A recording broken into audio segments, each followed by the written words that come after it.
Start करते हैं हम। ठीक है, आज का जो हमारा जो टॉपिक है that is analysis of algorithm.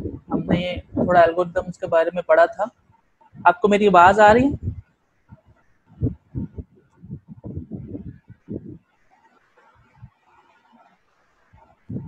Yes sir. Screen भी शो हो रही है? Yes sir.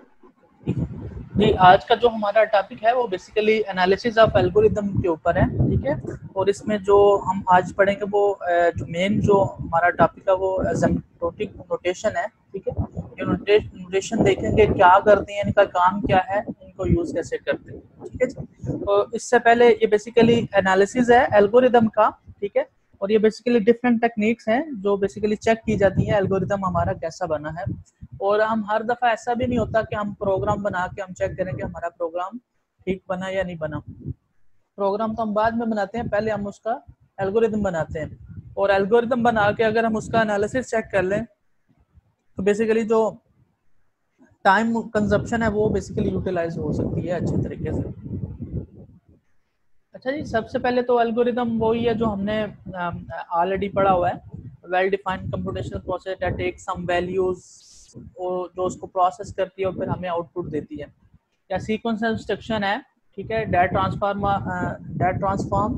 The input into the output. ऐसी बात है कि एक एल्गोरिदम में क्या होता है कि हम उसको कोई इनपुट देते हैं, उसको प्रोसेस करके उसको आउटपुट देते हैं। या फिर well defined well specified computational problem को हाउ टू सॉल्व, ये बेसिकली एल्गोरिथम बताता है हमें।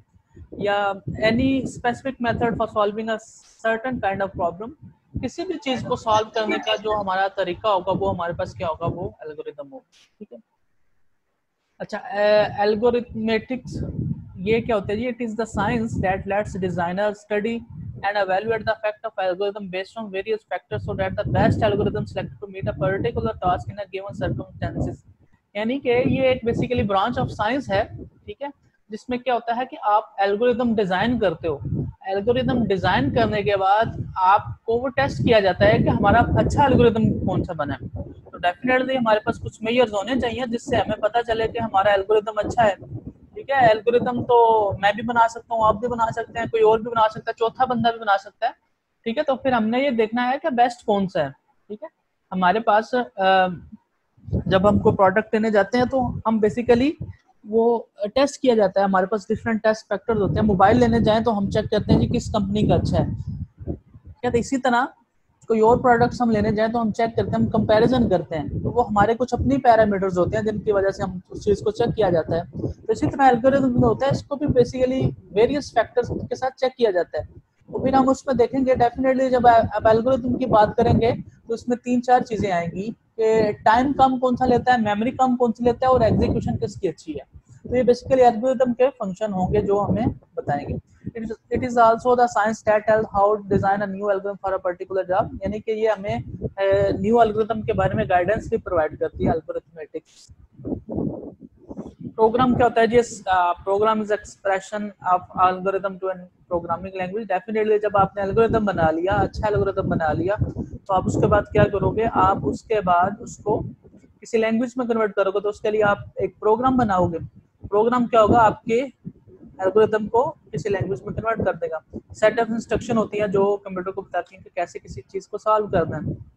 अच्छा जी, अब अगेन जो मेरी पहले बात थी, जो जिसको एल्गोरिथमेटिक्स साइंस ने बेसिकली चेक करना है, किस बेस पे चेक करना है कि वो बेसिकली एल्गोरिथम एनालिसिस होगा जिसके बेस पे हम क्या करेंगे, ये अच्छा है, ये वाला अच्छा नहीं है।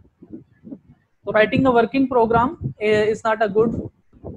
ठीक है, यानी कि आप ये बस को कि जी चलता हो, मतलब है जी ठीक लिख रहे हैं, ये नहीं है कि आपका प्रोग्राम चल रहा है बस वो ठीक हो गया, ऐसे पॉसिबल नहीं है। ठीक है, ऐसा ऐसा नहीं होना चाहिए। आपका जो प्रोग्राम है वो एफिशिएंट होना चाहिए, इन द सेंस टाइम के लिहाज से अच्छा होना चाहिए, मेमोरी के लिहाज से अच्छा होना चाहिए, और एफिशिएंट भी होना चाहिए, उसके आउटकम्स भी बेटर आने चाहिए। तो बेसिकली ये फर्स्ट पॉइंट का मीनिंग है। वर्किंग मैटर डेफिनेटली करती है उसमें जी।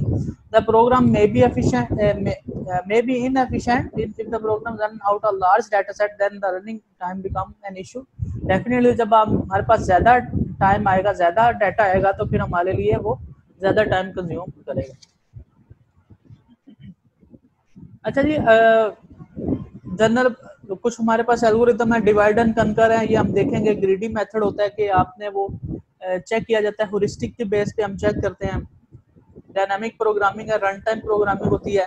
सर्च एंड यूनिवर्सल टेक्निक्स हैं, ये भी हमारे कोर्स का हिस्सा होंगी। ग्राफ थ्योरी भी हमारे कोर्स का हिस्सा होगी। लीनियर प्रोग्रामिंग आप ऑलरेडी कर चुके हुए। अप्रोक्सीमेशन होती है, कोई आप एस्टिमेट करके आप करो। एनपी प्रॉब्लम होती है, ये भी बेसिकली एक प्रॉब्लम है, एक मेथड है। यानी कि डिफरेंट कुछ एल्गोरिथम के डिजाइन थे, तो इनमें से कुछ हम इम्प्लीमेंट करेंगे अपने नेक्स्ट लेक्चर्स में। अच्छा जी, ये हम ऑलरेडी कर चुके थे अपने प्रीवियस लेक्चर में कि करेक्टनेस होनी चाहिए एल्गोरिदम में, ठीक है, और अमाउंट ऑफ वर्क डन, ठीक है, basic operation to do task finite amount of time. यानी कि हमारा जो बेसिक ऑपरेशंस है वो कुछ लिमिटेड टाइम लेना चाहिए, उसमें इनफिनिट टाइम नहीं होना चाहिए, लिमिटेड टाइम होना चाहिए, फाइनाइट टाइम होना चाहिए। और स्पीड जो है, मेमोरी यूज है, sorry amount of space use, memory use, ये बेसिकली तीन चीज होनी चाहिए, टाइम, मेमोरी और करेक्टनेस। अच्छा, विच एल्गोरिथम बेटर, वही हमने अभी डिस्कस कर दिया, ठीक है।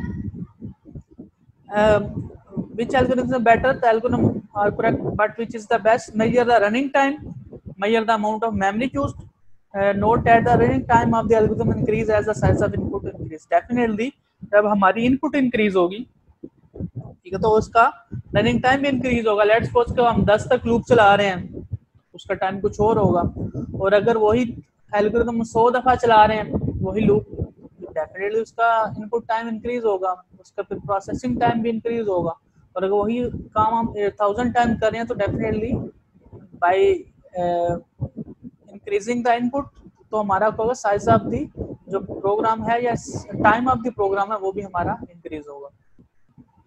अच्छा जी, अब रनिंग टाइम आते हैं। बेसिकली इसमें में प्रॉब्लम पता क्या है कि जो हमारा ये अभी 3 प्रोग्राम हमारे यूज हो रहे हैं जी यहाँ पे। एक हमारे पास है बेस्ट, एक हमारे पास एवरेज है और एक हमारे पास वर्स्ट है। अब ये देखें, जब हमारे पास इनपुट साइज 100 है, ठीक है, जो बेस्ट है वो कितना टाइम ले रहा है, और 10 मेरे ख्याल में 10 तक ले रहा है, रनिंग टाइम 10 ले रहा है, ठीक है। जो एवरेज है वो 20 ले रहा है, ठीक है, और जो वर्स्ट है वो 30 टाइम ले रहा है, ठीक है, 100 इनपुट्स के लिए। इसका मतलब है इनपुट सेम है तीनों के लिए, ठीक है, इनपुट तीनों के लिए सेम है लेकिन उनका टाइम डिफरेंट है। तो यही बेसिकली डिफरेंशिएट करेगा एक बेस्ट एल्गोरिदम में, एक एवरेज एल्गोरिदम में और एक वर्स्ट एल्गोरिदम में। अगर 2000 है तो ये बेसिकली 20 है, ये 40 है और ये 60 है।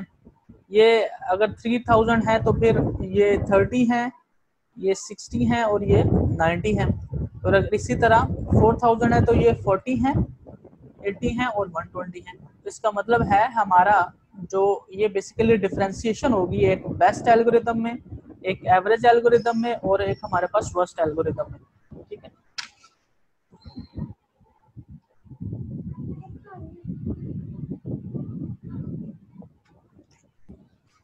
अच्छा, इसके अलावा मोस्ट एल्गोरिदम ट्रांसफॉर्म, ये मैं लेफ्ट साइड पे पढ़ो, most algorithm transform input objects to output object. ऐसे ही होता है, इनपुट देते हैं तो आउटपुट हमें पता है। Running type of algorithm typically grow with the input size. तो हमें पता है कि जो हमारे रनिंग टाइम है वो जैसे इनपुट इंक्रीज होगी वो आउटपुट भी उसी तरह इंक्रीज होगी। Average time is often difficult to determine. अच्छा, एवरेज जरा थोड़ा मुश्किल होता है, वो कैसे होता है वो भी हम देखेंगे। तो वर्स्ट केस रनिंग टाइमिंग को हमने बेसिकली जो फोकस करना होता है वो वर्स्ट केस पे करना होता है, ठीक है। easier to analyze, crucial to applications such as game, finance and robotics। Basically हमारा गेमिंग में अगर फाइनेंस में या रोबोटिक्स में टाइम ज़्यादा लग रहा है तो इसको मतलब हमारी जो वो सारी प्रोग्राम की एग्जीक्यूशन है या हमारे प्रोजेक्ट की एग्जीक्यूशन है वो सारी इससे डिस्टर्ब हो सकती है। अच्छा जी, ये भी बेसिकली एक हमारे पास इनपुट साइज है और जैसे इनपुट साइज इंक्रीज हो रहा है और हमारे जो टाइम है वो भी बेसिकली आप इसको ग्राफ में भी देख सकते हैं कि जैसे हमारा इनपुट टाइम इंक्रीज हो रहा है तो हमारा ग्राफ भी उसी तरह इंक्रीज हो रहा है, ठीक है। तो ये इसका मतलब है कि जैसे हमारी इनपुट इंक्रीज होंगी हमारे ग्राफ का टाइम भी जो होगा वो भी इंक्रीज होगा। ये वही जो थ्योरी जो है वो बेसिकली इसके बारे में लिखी हुई है। writing a program write a program implementing the algorithm, run the program with input of varying size and composition. Okay, use a method like to get accurate measure of actual running time, plot the graph. ये basically एक उसने graph किया हुआ है जिसमें हमारे पास हमारी जो इनपुट्स हैं वो वेरी कर रही हैं। ठीक है, पहले हमारे पास 0 इनपुट थी। ठीक है, तो जो बेसिकली उसका रनिंग टाइम भी थोड़ा सा था। फिर इसी तरह ये हमारे पास डिफरेंट इनपुट्स आ रही हैं, कभी ऊपर हैं कभी नीचे हैं। फिर यहाँ पे भी 3 डिफरेंट है, यहाँ पे भी 3 डिफरेंट है, यहाँ पे भी 3 डिफरेंट है। ठीक, अच्छा ये पॉसिबिलिटी है कि अगर आप स्टार्ट पे देख रहे हो तो इनपुट अगर आपकी सेम है तो हो सकता है बेस्ट टाइम भी ये निकले, वर्स्ट भी निकले और एवरेज भी ये निकले। लेकिन ये फर्क कब आएगा? ये फर्क आएगा जब आप यहाँ पे हमारी इनपुट साइज ज्यादा हो जाएंगी, तब हमारे पास डिफरेंस ज्यादा क्रिएट होगा। ठीक है, हमें स्टार्ट पे तो हमें नहीं फील होगा, ये छोटे प्रोग्राम में तो हमें नहीं फील होगा बेस्ट कौन सा होता है, एवरेज कौन सा होता है और वर्स्ट कौन सा होता है। ये जैसे जैसे हमारे पास नंबर ऑफ इनपुट इंक्रीज होंगी तो हमारी क्या होगी, हमें वो डिफरेंशिएशन भी नजर आना शुरू हो जाएगी कि ये हो सकता है इसमें। ठीक है, अच्छा जी, limitation of experiments, it is necessary to implement the algorithm which may be difficult. ठीक है, अच्छा बेसिकली एल्गोरिथम को इम्प्लीमेंट करना जरा थोड़ा हमारे लिए मुश्किल होता है उसको उसी वक्त, तो इसके लिए हमें पहले इसका एनालिसिस कर लें तो फिर वो हमारे लिए आसान होगा कि हमारा एक एनालिसिस हुआ है। ठीक है, तो हम उसको एग्जीक्यूट कर लें। ठीक है, तो ये हमारे लिए आसान होता है। अगर आप इम्प्लीमेंट करेंगे तो बहुत मुश्किल हो जाएगा, और इम्प्लीमेंट भी फिर तीनों केसेस में करना वो फिर और मुश्किल हो जाएगा। Result may not be indicative to a running time on the other inputs not included in the experiments. ठीक है, अच्छा अब हमारे पास जो रनिंग टाइम है वो चेंज हो सकता है अकॉर्डिंग टू इनपुट साइज के। ठीक है, जैसे हमारी इनपुट चेंज हो रही हैं तो हमारे पास जो रनिंग टाइम है वो भी डिफरेंट हो रहा है। In order to compare two algorithm the same hardware and software environment must be used. अच्छा ये भी जरा मैटर करता है। ठीक है, आपने एक पिक्चर का कंपैरिजन करना है। ठीक है, तो आप दोनों को सेम मोबाइल देंगे ना, अगर आप दोनों को डिफरेंट मोबाइल देंगे तो आप फिर उसको कैसे कंपैरिजन कर सकेंगे? ठीक है, दोनों की जो इंटरनल हार्डवेयर या सॉफ्टवेयर है वो डिफरेंट होती है। तो इसका मतलब है एल्गोरिथम इम्प्लीमेंट करने के लिए आप क्या करेंगे, हार्डवेयर और सॉफ्टवेयर का होना सेम है। डिफरेंट हार्डवेयर या सॉफ्टवेयर यूज होंगे तो फिर इसका मतलब है वो रिजल्ट्स वो नहीं आएंगे। ठीक है, यानी कि हमारा हार्डवेयर या सॉफ्टवेयर हमारी जो एक्चुअल मशीन होती है उसकी रनिंग पे डिपेंड कर रहे होते हैं। ठीक है, उसकी जो कंप्यूटेशन होती है, हमारे कुछ सिस्टम 32 बिट होती हैं, कुछ 64 बिट होते हैं। ठीक है, किसी में रैम जो होती है वो 4 GB होती है, किसी में 8 GB होती है। ठीक है, तो ये रैम जो होगी वो डेफिनेटली वो एग्जीक्यूशन टाइम को इंक्रीज करेगी। ठीक है, तो जो हमारा स्लो सिस्टम होगा वो डेफिनेटली ज़्यादा टाइम लेगा और जो अच्छा सिस्टम होगा वो कम टाइम लेगा। तो आपने जब एक एल्गोरिथम इम्प्लीमेंट करना है तो इसके लिए सेम हार्डवेयर और सेम सॉफ्टवेयर का होना ज़रूरी है। अच्छा जी, अब हमारे पास आते हैं थ्योरेटिकल एनालिसिस। बेसिकली ये जो आज का हमारा लेक्चर है ये बेसिकली थ्योरेटिकल एनालिसिस ही है कि हमने चेक करना है कि हमारा बेस्ट एल्गोरिथम कौन सा होता है। और ये जैसे पिछली स्लाइड में था कि हम इम्प्लीमेंट नहीं करेंगे, हम थ्योरेटिकली चेक करेंगे कि ये हमारा प्रोग्राम ठीक है या हमारा प्रोग्राम कितना टाइम लेगा। ठीक है, use a high level description of the algorithm instead of an implementation. तो हम क्या करेंगे, हम इम्प्लीमेंटेशन पे नहीं जाएंगे कि इम्प्लीमेंटेशन पे जाएंगे तो वो तो बहुत ज़्यादा टाइम लगेगा। हम क्या करेंगे, उसकी थ्योरेटिकली क्या नाम है उसकी डिस्क्रिप्शन देंगे कि ये ऐसे ऐसे हो सकता है। ये थ्योरेटिकल इम्प्लीमेंटेशन ही बेसिकली आज हमारा टॉपिक है, एसिम्प्टोटिक इम्प्लीमेंटेशन है। ये बेसिकली क्या है, थ्योरेटिकल एनालिसिस ही है। Characterise running time as a function of the input size. अच्छा अब हमने क्या करना है, जो इनपुट साइज होगा ना उसको as a running time consider करना है। ठीक है, यानी कि रनिंग टाइम को हमने एज ए फंक्शन लेके हमने जो इनपुट साइज है उससे हमने रनिंग टाइम कैलकुलेट करना है। ठीक है, बजाय इसके कि हम इम्प्लीमेंट करेंगे हम उसको थ्योरेटिकली ही देखेंगे। Takes into account all possible inputs, और फिर हम जितनी इनपुट्स हो सकती हैं वो आपके प्रोग्राम में यूज होती हैं, आपने क्या करनी है, सारी ले लेनी है। Allow us to evaluate the speed of an algorithm independent to the hardware software. और फिर हमने जो एल्गोरिदम की स्पीड निकालनी है वो हार्डवेयर और सॉफ्टवेयर की बेस पे नहीं निकालनी, हार्डवेयर और सॉफ्टवेयर इंडिपेंडेंट रखना है।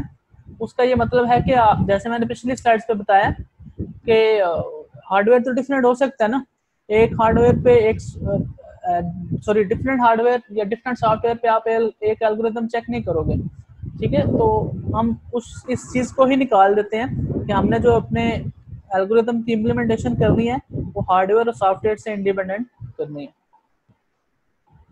अच्छा जी, ये बेसिकली हमारा जो मेन टॉपिक है एसिम्प्टोटिक नोटेशन है, ठीक है। Asymptotic analysis of an algorithm refer to the defining the mathematical foundation framing of its runtime performance। अच्छा जी, जो बेसिकली asymptotic notation है ये क्या करती हैं, ये बेसिकली एक तो मैथमेटिकल फाउंडेशन है। अब मैथमेटिकली डिफाइन करते हो, फ्रेम करना होता है, फ्रेम करना होता है उसकी बाउंड्रीज डिफाइन करना, उसका एरिया डिफाइन करना, उसका स्कोप डिफाइन करना, ठीक है, उसका क्या कहते हैं लेवल डिफाइन करना, ठीक है। लेवल किस सेंस में, और लेवल उस सेंस में उसका रन टाइम परफॉर्मेंस के लिहाज से, यानी कि ये हमारा एक एनालिसिस ऑफ एल्गोरिदम है जिसमें हम क्या करते हैं, मैथमेटिकली चेक करते हैं अपने एल्गोरिदम की बाउंड्रीज को, अपने एल्गोरिदम के फ्रेम्स को, जो उसकी लिमिटेशन है, जो उसका स्कोप है, जो उसका टाइम है, ठीक है, अकॉर्डिंग टू उसकी run time performance. Using asymptotic analysis, we can very well calculate the best case, average case, worst case scenario of an algorithm। अच्छा जी, ये बेसिकली मेन उसकी लाइन है। asymptotic notation से हम क्या करते हैं, किसी भी एल्गोरिदम का हम बेस्ट टाइम, एवरेज टाइम, ठीक है, या वर्स्ट टाइम जो होगा वो हम निकाल सकते हैं, ठीक है। और ये हमारी ये हमारी मैथमेटिकल बाउंडेशन होगी, मैथमेटिकल कैलकुलेशन होगी, जिससे हम चेक करेंगे कि वो हमारे पास क्या कैलकुलेशन दे रहा है। अच्छा, हम बेस्ट, एवरेज और वर्स्ट किन बेसिस पे कहेंगे कि हमारा एल्गोरिदम बेस्ट है, वर्स्ट है या एवरेज है? सर एग्जीक्यूशन ऑफ टाइम में क्या होगा, मेमोरी की होगी, कैलकुलेशंस, वेरी गुड। इनकी बेसिस पे कहेंगे। हम इन्हीं बेसिस पे हम चेक करेंगे कि हमारा जो एग्जीक्यूशन टाइम है वो किस पे कम लग रहा है, एवरेज में कितना लग रहा है और वर्स्ट में कितना लग रहा है, ठीक है। तो मेन जो बेसिकली एसिम्प्टोटिक नोटेशन है वो बेसिकली टाइम के बारे में है कि टाइम हमारा जो होता है वो टाइम मैनेजमेंट है एग्जैक्टली, या टाइम कंजप्शन जिसकी कम है, हमारी इनपुट साइज अगर इंक्रीज हो रहा है तो फिर उस पर टाइम कितना लगा, ठीक है। तो यही बेसिकली हमारे पास है जो एसिम्प्टोटिक नोटेशन है। Asymptotic analysis is input bound if there is no input to the algorithm is concluded to work in a constant time, ठीक है। अब अगर उसमें कोई इनपुट नहीं है तो फिर वो सेम टाइम लेगा, ठीक है, फिर उसमें वो बेस्ट एवरेज और वर्स्ट के लिए सेम टाइम लेगा। Other the input all other factors are considered constant, ठीक है। अगर इनपुट नहीं आए तो फिर कांस्टेंट टाइम लेगा, अगर इनपुट होगी तो फिर इसका मतलब है हमारे पास वो डिफरेंट केसेस आ सकते हैं, बेस्ट, वर्स्ट और एवरेज केसेस आ सकते हैं।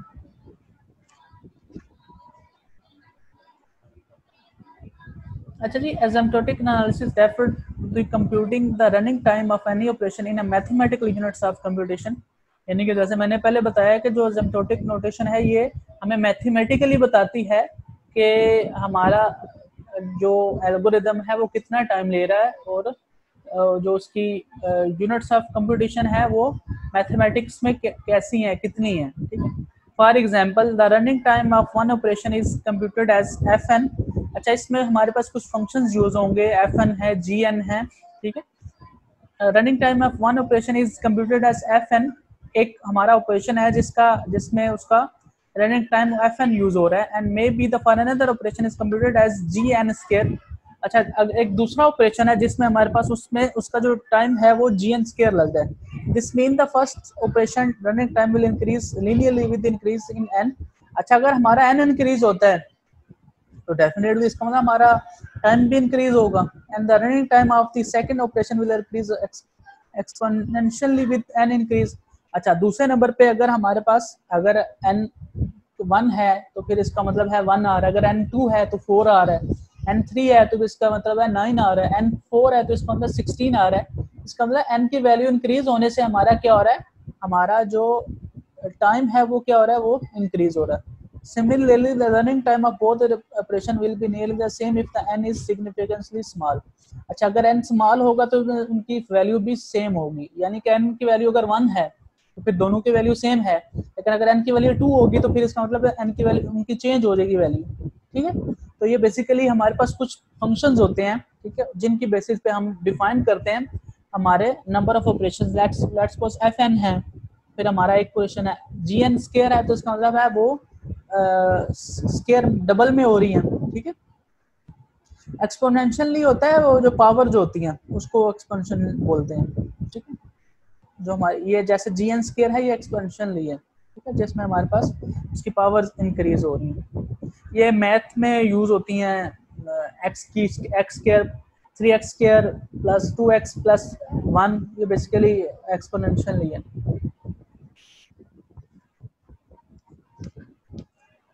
अच्छा जी, हमारे पास 3 तरह की एसिम्प्टोटिक नोटेशन यूज होती हैं जो आपने याद भी रखनी है।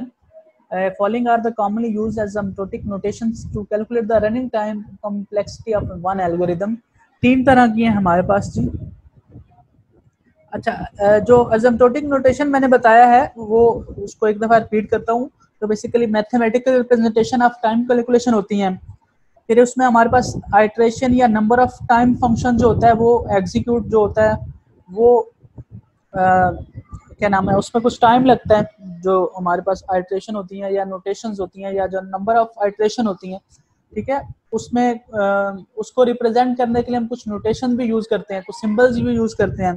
ठीक है, और जो बेसिकली टाइम कम्प्लेक्सिटी को चेक करने के लिए हम क्या करते हैं, एसिम्प्टोटिक नोटेशन यूज करते हैं। और फिर इसके हमारे पास 3 जो मेजर टाइप्स हैं वो इसकी 3 होती हैं, इसके अलावा भी हैं लेकिन हम इसको 3 तक ही रखेंगे। और उसमें सबसे पहले आती है बिग ओ नोटेशन। ठीक है, ये ओ का सिंबल है, बिग ओ नोटेशन है, ये हमें वर्स्ट टाइम कैलकुलेट करने के लिए हम यूज करते हैं। और इसमें हम अपर बाउंड होती हैं जो ग्राफ में वो यूज चेक करते हैं। बिग ओ नोटेशन जो होती है वो वर्स्ट टाइम चेक करने के लिए यूज होती हैं। ओमेगा नोटेशन है, ये बेस्ट टाइम कैलकुलेट करने के लिए यूज होती है, इसमें लोअर बाउंड चेक करते हैं। ठीक है, डेफिनेटली अगर हमारा ग्राफ ऊपर जा रहा है तो उसमें टाइम ज्यादा लग रहा है, अगर ग्राफ नीचे जा रहा है तो इसका मतलब टाइम कम लग रहा है। ग्राफ नीचे होगा तो इसका मतलब है वो बेस्ट टाइम है। ठीक है, और थीटा है ये बेसिकली एवरेज टाइम या एग्जैक्ट जो टाइम होता है वो हम कैलकुलेट करने के लिए थीटा नोटेशन यूज करते हैं। अब इन तीनों के कुछ फार्मूलाज हैं, तीनों के कुछ ग्राफ की इनकी इम्प्लीमेंटेशन है, और ये कोई भी हमारे पास एक एक्सप्रेशन आएगी हम उनके थ्रू, ये बेसिकली बाय यूजिंग फंक्शंस, इसका कोई मेथड है, हम उसको यूज करते हुए हम इनमें से एसिम्प्टोटिक नोटेशन से अपने एल्गोरिथम की टाइम कम्प्लेक्सिटी को हम चेक कर सकते हैं। तो सबसे पहले हमारे पास है बिग ओ नोटेशन है। The notation is the formal way to express the upper bound of an algorithm running time. Upper bound का मतलब जो जैसे मैंने पहले बताया कि वर्स्ट टाइम चेक करने के लिए it measure the worst case time complexity और the longest amount of time an algorithm can possibly take the complete, कि हमने ये चेक करना होता है कि उसका मैक्सिमम टाइम कितना है। अच्छा, अब इसके कुछ एक्सप्रेशंस हैं वो आपको देखनी पड़ेंगी। अच्छा, एक चीज मैं और बता दूं, इसकी ना कैलकुलेशन करनी होती है हमने।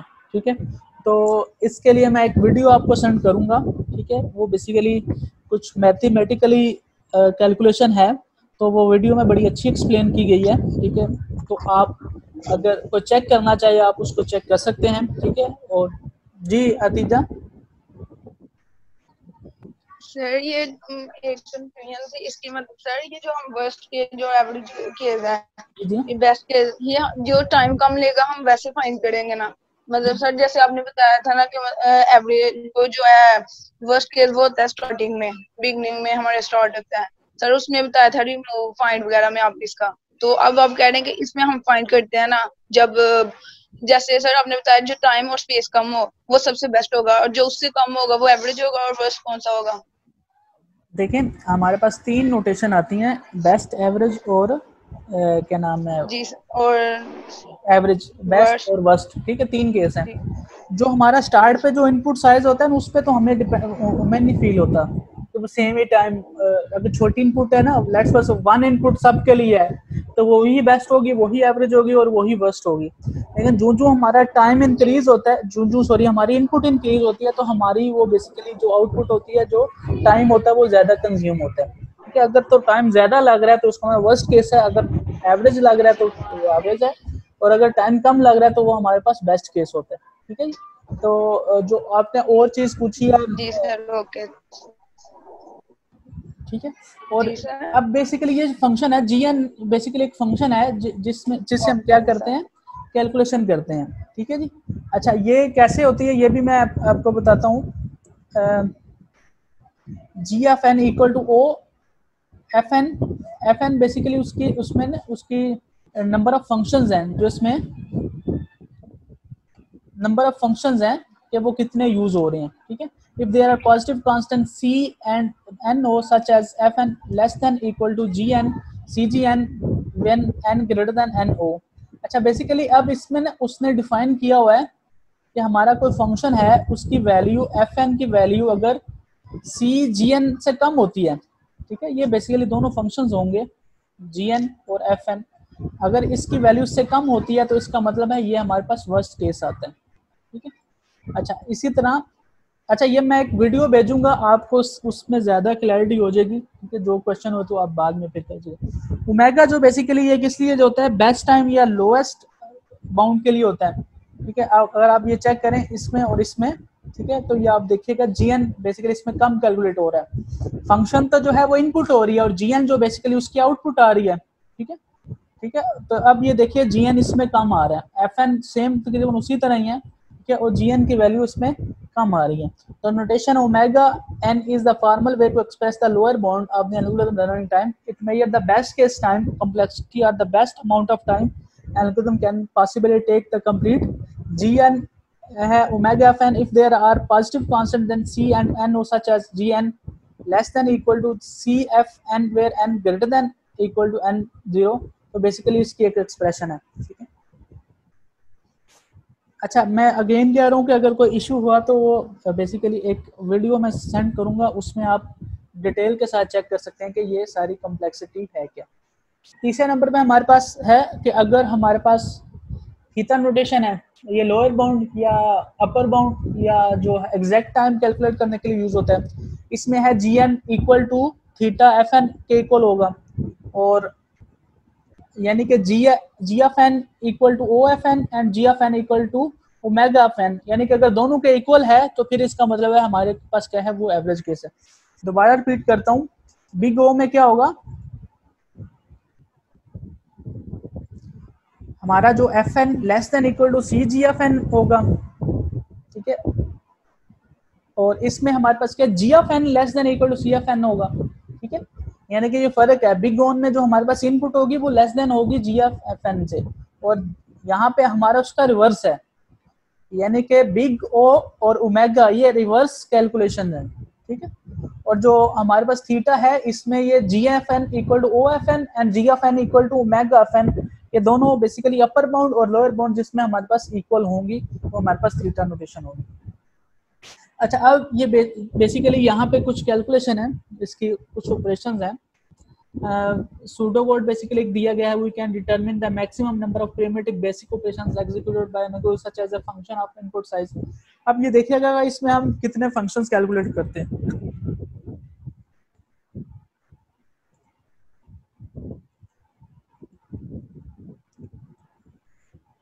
अच्छा, ये बेसिकली इसमें हमारे पास सबसे पहले आप देखेंगे यहाँ में हमारे पास current max equal to a f 0 है, तो दो ऑपरेशंस हैं।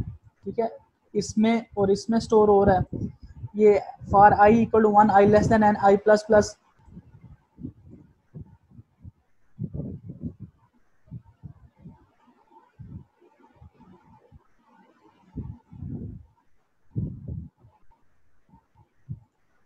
अच्छा, ये जो बेसिकली हमारे पास फॉर लूप है इसमें हमारे पास 2n ऑपरेशंस हैं। ठीक है, इसी तरह ये कंडीशंस हैं, उसके हमारे पास कुछ नंबर ऑफ ऑपरेशंस हैं।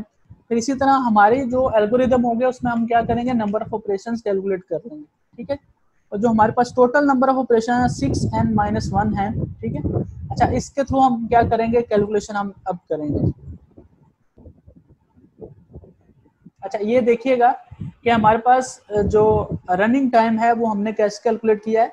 ये बेसिकली वही जो आपने पीछे देखा था,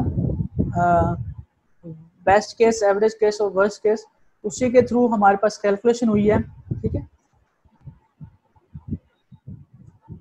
अच्छा इसके अलावा जी और इसमें बताने के लिए क्या है,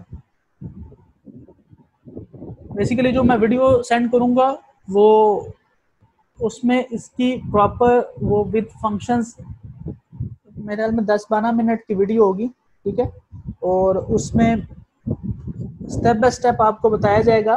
मेरे ख्याल में ये वीडियो देखने के बाद अगर आप वो वीडियो देखेंगे तो आपको काफ़ी कॉन्सेप्ट क्लियर हो जाएंगे। ठीक है। तो ये बेसिकली जो मेन टॉपिक है ये एनालिसिस ऑफ एल्गोरिथम एक पूरा सब्जेक्ट है। ठीक है।